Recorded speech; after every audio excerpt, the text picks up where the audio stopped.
Bonjour, bienvenue à toutes et à tous sur Cocotte TV. Aujourd'hui, une nouvelle vidéo de présentation et on vous parle du boîtier Thermaltake Core P6 TG, un boîtier qu'on a dans sa version noire. En TG, donc avec des panneaux en verre trempé, un boîtier qui est compatible ATX, ATX, CEB, qui propose beaucoup de place, beaucoup de modularité et qui pourra même se transformer d'un boîtier fermé à un boîtier Open Air. Dans cette vidéo, on va également vous parler du Flow RC Ultra, un système water cooling en 360 mm qui permet de refroidir le ventirad CPU, mais aussi de la mémoire spécifique par TT. Et en plus, on a deux écrans LCD, un au-dessus du CPU et un au-dessus de la RAM. Pour le boîtier, le tarif 219,90 €. Pour le découvrir, c'est tout de suite, c'est maintenant, c'est sur Cocotte TV. Les amis, avant de découvrir le reste de notre vidéo, on vous propose un petit peu de réclame pour GVG Mall, notre partenaire pour les clés Windows, un partenaire qui nous soutient depuis plus de 2 ans et on utilise très régulièrement les clés Windows pour nos machines. On utilise aussi les clés Office. Alors, comment ça fonctionne? On vous montre rapidement. Vous allez sur le site GVG Mall. Ici, vous tapez Windows 10. On prend l'exemple de Windows 10. Ensuite, hop, petite vidéo ici qui va vous expliquer comment ça fonctionne. Vous allez faire acheter maintenant sur cette fenêtre où vous allez avoir la licence Windows 10. Vous n'oubliez pas de mettre le code promo CVIP qui vous permet d'avoir la ristourne de Cocotland sur votre clé Windows. Ensuite, vous allez soumettre la commande. Vous allez arriver sur la page de paiement. Sur la page de paiement, vous pouvez le voir, vous avez tous les moyens de paiement qui sont disponibles, que ce soit par de la carte bleue, par PayPal, par tout ce que vous voulez. Vous allez faire payer maintenant. Ensuite, une fois que vous aurez payé votre licence, vous allez avoir à l'intérieur de votre panier votre clé Windows qui va apparaître. Et là, il suffit juste de copier votre clé Windows et de la mettre sur votre produit Windows 10 pour pouvoir tout simplement activer votre Windows et utiliser pleinement votre licence Windows 10. Donc, vous avez vu, 40 secondes à peu près et le tour est joué pour avoir une licence officielle pour votre PC. Comme toujours, on commence avec les tech specs de ce boîtier Core P6 TG. On est sur un poids de 18 kg, donc il faudra être costaud. Au niveau des dimensions, c'est 565 mm de hauteur par 255 mm de largeur, 530 mm de profondeur. On est sur un châssis intégralement en acier qui est compatible ATX, ATX, CEB. De base, on pourra mettre 4 disques durs 3,5 pouces ou 8 SSD ou faire un petit mix un petit peu comme on a envie.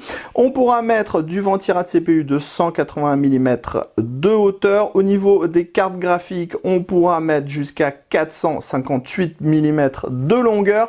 Et au niveau des cartes graphiques, ça sera 200 mm maximum. On enchaîne sur le boîtier en lui-même. On est sur un boîtier Core, donc normalement on est sur un boîtier qui n'est pas vraiment fermé, mais cette fois on est sur une version totalement fermée, mais qui, sachez-le, peut être aussi totalement ouverte. Mais ça, on vous le montrera un petit peu plus tard. Sur le côté gauche, on va trouver un grand panneau en verre trempé qui est maintenu avec des petites pattes dans le bas et avec 4 gros boulons en inox absolument superbe. Sur la partie avant, c'est verre trempé également. Et on va avoir aussi le panneau de contrôle dans la partie en acier. Au niveau du panneau de contrôle, on va retrouver le Power On, 2 USB 3.2, 2 USB 3.0, un USB type C, les entrées et sorties audio, le bouton Reset. On a le petit logo Thermaltake ici. Au niveau de la respirabilité, vous le voyez, l'accès de l'air se fera par 2 fentes sur le côté. On retrouve également les 2 fentes dans la partie haute. Après, on n'est pas sur un boîtier qui est vraiment totalement étanche, donc ça permettra de respirer quand même, mais attention, on n'est pas sur du airflow. Toutefois, comme tout est presque démontable, si vous voulez du airflow, ça sera également possible. Allez, on tourne le boîtier et on vous montre la partie droite avec un panneau en acier. On trouve une grande grille d'aération filtrée avec un mesh plastique aimanté. On a également 6 vis à main pour pouvoir retirer le panneau du boîtier. Et on va retrouver ici des fixations de type VESA. Hop, on fait encore un petit demi-tour. On passe donc à l'arrière. À l'arrière, on va avoir la grille pour un ventilateur de 120 mm avec réglage de la hauteur sur 3 cm, l'emplacement pour la plaque IO-Shield de la carte mère, les 7 slots d'extension avec des caches ajourées non soudées. Si vous démontez toutes les petites vis sur les côtés, vous pourrez remettre les slots dans l'autre sens. Enfin, dans la partie basse, on a l'emplacement à destination de l'alimentation avec une platine amovible. Dans la partie haute, on retrouve le même panneau en verre trempé que sur la partie avant, avec un mèche plastique aimanté. On va avoir une grille qui va être compatible avec 3 ventilateurs de 120 mm ou 2 ventilateurs de 140 mm.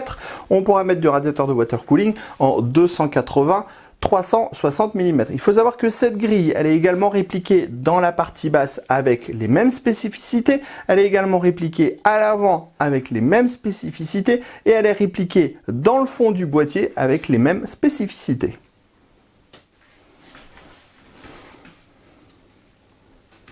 On termine sous ce gros corps P6TG avec le pied. Alors en fait, c'est un pied en plastique avec une structure renforcée en métal à l'intérieur. On va trouver 4 gros patins en caoutchouc pour éviter les vibrations. Et on a également d'autres petits pieds ici. Il faut savoir que selon la configuration que vous allez utiliser pour le boîtier, on pourra se séparer de ce pied pour directement poser le boîtier sur le mur ou directement sur le sol en utilisant ces pieds-là. Vraiment, vous allez le voir, on a vraiment beaucoup de possibilités avec ce boîtier. On pénètre maintenant dans le corps P6TG et on va y passer un moment parce qu'il y a beaucoup de choses à dire sur ce châssis. Tout d'abord, on a ici le plateau de carte mère. Plateau de carte mère qui est compatible ATX, Micro ATX, EATX et CEB, donc les plus grosses cartes mères possibles. Dans la partie haute, on va avoir des passages. Sur la partie droite, ici, on va avoir un renfoncement qui va permettre d'installer 3 ventilateurs de 120 mm, 2 ventilateurs de 140 mm, ou alors du radiateur de water cooling en 360-280 mm. Ici, on va avoir le cache alimentation qui est intégralement amovible. Au-dessus du cache alimentation, on trouve un support pour un SSD. Vous le voyez, on a des points d'ancrage ici aussi pour mettre du SSD. Ici, on va avoir un bracket qui va permettre l'installation d'un riser PCI Express si nécessaire.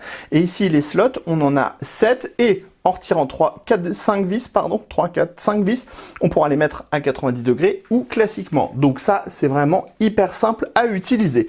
Dans la partie basse, on a un filtre en mèche en dessous aimanté. Ici, on va trouver un support pour une pompe. Là aussi, c'est amovible, tout comme le bracket SSD ici. Et dans cette partie basse, on va trouver une nouvelle grille en 3 x 120 mm ou 2 x 140 mm, le tout étant de nouveau compatible. Radiateur de water cooling en 280 ou 360 mm. À l'avant maintenant, on a une grille. Alors là, cette fois, on n'a pas de mèche pour filtrer. On ne comprend pas puisqu'on en a sur toutes les autres ouvertures, sauf à l'avant. C'est un peu dommage. Et cette grille, elle est elle aussi compatible 3 x 120 mm ou 2 x 140 mm ou radiateur de water cooling en 280-360 mm. Hop, on tourne encore un petit peu le boîtier. À l'arrière, on va trouver une grille en 120 mm avec réglage de la hauteur sur 3 cm. Ensuite, on va trouver les 7 slots d'extension avec des caches ajourées non soudées, le tout sur un châssis frameless. On pourra tourner à 4 non, le châssis n'est pas frameless puisqu'on peut tourner justement le petit châssis à 90 degrés. On pourra tourner le châssis dans l'autre sens pour avoir 7 slots classiques. Dans la partie basse, on l'a déjà dit, on a l'emplacement de l'alimentation qui est absolument énorme. Alors, on vous disait que tout était à peu près amovible sur ce boîtier en introduction. Et c'est vrai, vous avez plein de vis partout.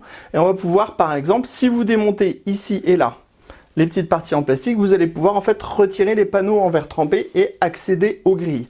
Ensuite, vous pourrez aussi retirer les grandes barres en inox en fait et vous séparer des différents panneaux pour avoir par exemple plus que le fond du boîtier et le support d'alimentation. Mais on pourra aussi se séparer du support d'alimentation pour utiliser un support qui va juste maintenir l'alimentation comme ceci, un peu comme sur les autres boîtiers Core qu'on a déjà connus chez Thermaltake. Bref, il y a une grosse modularité. Vous le voyez aussi, on a vraiment plein de passages à plein d'endroits. On en a dans la partie basse ici et on a des caches en caoutchouc, ce qui va permettre d'avoir un montage qui sera extrêmement propre. Mais ce n'est pas fini. On va passer à l'arrière du châssis, il y a tout autant à dire. En effet, comme vous pouvez le voir, déjà on a pas mal de supports. On a un support SSD HDD en haut et un support SSD HDD en bas. Les deux supports sont amovibles si vous n'en avez pas besoin et sur chaque support on pourra installer 3 SSD ou alors 2 disques durs. Ensuite, ici, on a le support VESA qui propose plein de tailles différentes. Un support VESA, c'est pour pouvoir attacher en fait tout simplement le boîtier au mur ou attacher autre chose à l'arrière. C'est hyper solide, c'est vissé avec des très grosses vis à l'intérieur du châssis, donc ça ne souffrira pas dans le temps. On voit les différents passages, on a plein de dispositifs pour pouvoir mettre des colliers, et ici on a l'emplacement, comme on le disait tout à l'heure, en 3x120 mm, 2x140 mm, qui est également compatible water cooling en 280-360 mm. Dans la partie basse, on a le grand pied en plastique. Ce pied, bien sûr, il est amovible comme quasiment tous les éléments du boîtier. Vous le voyez ici, on a des très grosses vis. Ce sont les vis qui permettent de maintenir les tiges en inox qui vont tenir la partie en verre trempé. Si vous regardez ici, là ou là ou là, vous avez d'autres vis, c'est pour pouvoir retirer les grilles qui vont permettre d'installer les ventilateurs. Bref, c'est ultra complet, on peut faire du gros montage à l'intérieur et vous allez le voir tout de suite. On passe à l'intérieur de notre boîtier Core P6 TG avec la configuration montée à l'intérieur. Comme vous pouvez le voir, on s'est fait un peu plaisir. Bon, Thermaltake nous a envoyé 3 tonnes de trucs, dont une Tough Power TF1, donc en titanium, hein, pas la première chaîne de télé, 1550 watts. On a mis une grosse RTX 3070 Ti. Derrière, on a une carte mère en X570 avec un Ryzen 5950X. On a de la RAM TT en 4400 qui vient avec le système de refroidissement et l'écran LCD qui est relié lui-même à l'écran LCD au système de refroidissement du processeur et le tout est relié à un radiateur de 360 mm avec 3 ventilateurs de 120 mm et le tout se nomme le Flow RC Ultra 360. On est donc sur un montage hyper propre.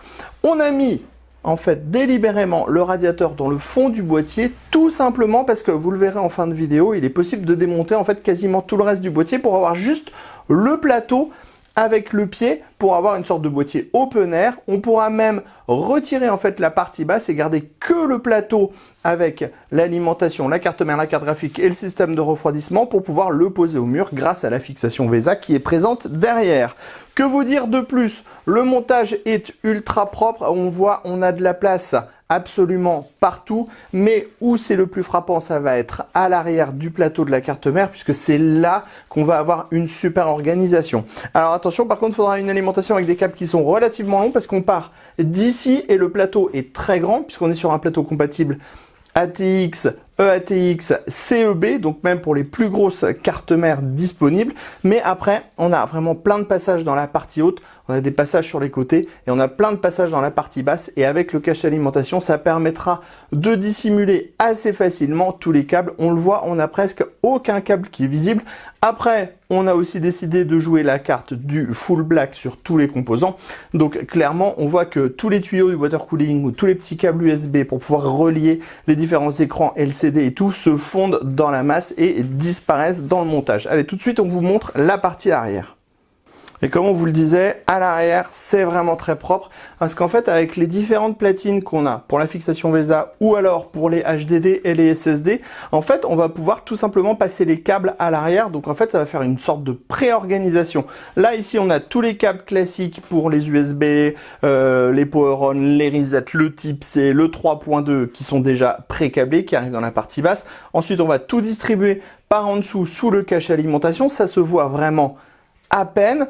Ensuite, pour les gros câbles, eh bien, on a les dispositifs avec les passages et les guides en caoutchouc. Et après, vous le voyez, le 24 broches ATX, il remonte dans la partie basse, il passe sous le système de fixation VESA et il ressort exactement à l'endroit où on en a besoin. Et pour les câbles 8 pins CPU, on a fait exactement la même chose. Ils ressortent ici, ils montent tout droit, ils sont dissimulés à chaque fois par les 3 caches et ils sont déjà en fait pré-câblés, pré-assemblés sans qu'on ait besoin de mettre des colliers ou autre chose. Pour les SSD, vous avez vu, on en a installé 2 sur la platine du bas. On aurait pu en installer un 3e au centre. On aurait pu en installer 3 autres ici. On peut aussi installer des disques durs sur les platines, 2 de chaque côté, mais ça on en a déjà parlé tout à l'heure. On se répète un petit peu. Et là, vous le voyez, on a notre radiateur de water cooling et on aurait pu pousser le bouchon encore plus loin si on avait décidé par exemple de faire du push-pull, puisque avec toute la profondeur qu'on a disponible de l'autre côté du boîtier, on aurait pu mettre une rangée de 3 ventilateurs également à l'arrière pour encore décupler les performances du système de water cooling. On termine sur le Core P6 TG avec la machine allumée. Comme vous pouvez le voir, c'est plutôt la classe à Dallas. On a vraiment une vue à 360 degrés sur tous les composants. Et vous l'avez vu, on a ajouté pendant le montage un système Flow RC Ultra 360 qui permet de refroidir le CPU, mais aussi les barrettes mémoire. Et franchement, avec les 2 afficheurs en plein centre, juste derrière le panneau en verre trempé, ça claque plutôt pas mal. On avait un autre petit écran Thermaltake qui traînait suite à notre test du Tower 500. Comme ça, on en a profité pour l'installer juste en dessous du radiateur en 360 mm. C'est donc ultra beau, ultra chouette, mais vous allez voir, on peut aller encore un petit peu plus loin. En effet, comme vous pouvez le voir, vous pourrez aussi opter pour du boîtier en totalement open air. Alors on n'est pas allé jusqu'au bout du concept parce qu'on pourrait démonter encore beaucoup plus de choses comme la partie ici, la partie arrière. On a tous les supports qui sont disponibles pour pouvoir attacher par exemple l'alimentation directement au plateau de la carte mère sans avoir le cache alimentation. Mais ça permettra vraiment d'avoir une modularité qui est assez sympa. Et mieux, comme on vous le disait tout à l'heure, comme on a une fixation VESA à l'arrière, on pourra aussi accrocher le boîtier dans son intégralité au mur pour avoir comme un boîtier, enfin comme un PC suspendu dans les airs. Voilà, je crois qu'on a fait le tour de ce Core P6 TG par Thermaltake. On se donne rendez-vous très prochainement sur cocottland.com pour toutes nos news et tous nos articles à propos du matériel informatique. On se donne également rendez-vous sur notre chaîne Cocotte TV pour toutes nos prochaines vidéos. Sur ce, on vous dit à très bientôt.